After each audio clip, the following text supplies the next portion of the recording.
जय माता दी।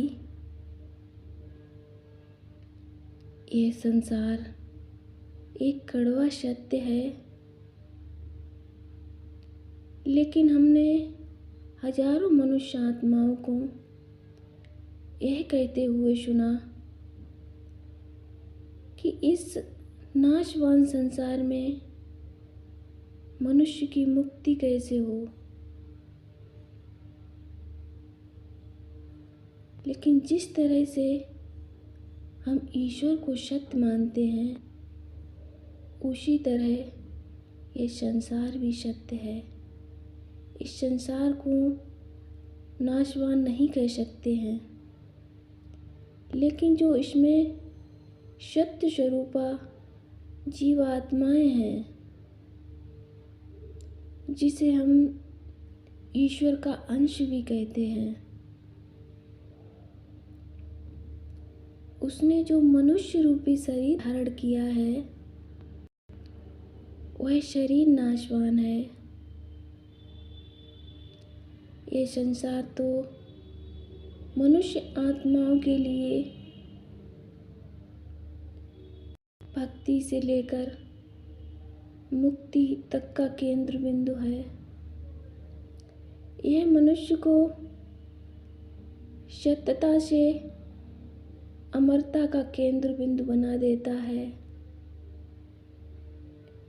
इस संसार में बड़े बड़े संत महापुरुषों ने जन्म लिया, जिन्हें ईश्वर स्वरूपा पूजा जा रहा है और आने वाले युगों में भी हमेशा पूजा जाएगा। जैसे श्री राम, श्री कृष्ण, महात्मा बुद्ध, महावीर स्वामी, मीराबाई, सहजोबाई, मुक्ताबाई, ऐसी कई महान आत्माओं ने इस धरा पर अवतार लिया और अपनी भक्ति से मुक्ति की तरफ बढ़ती चली गई। और जब तक इस संसार में रहे तो अपने सत्कर्मों को इतना प्रभावशाली बनाया, इतना शक्तिशाली बनाया, जिससे उनकी जीवात्मा की पहचान मनुष्य रूपी शरीर से की गई। और हम उन सब संत महापुरुषों का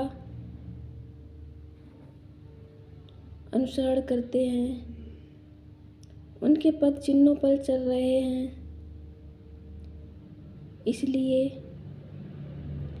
इस संसार में रहते हुए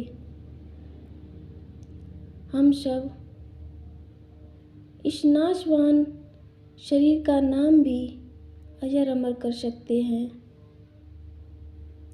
यह संसार सत्य है, लेकिन इस संसार में जो सांसारिक कर्म है, वह नाशवान है।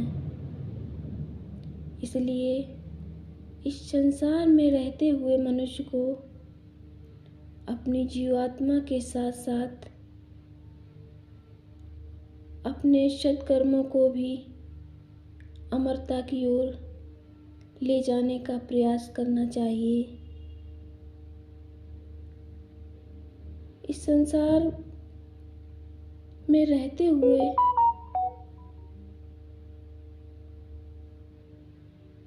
न हमारी आत्मा की अधोगति हो और न हमारे सत्कर्मों की।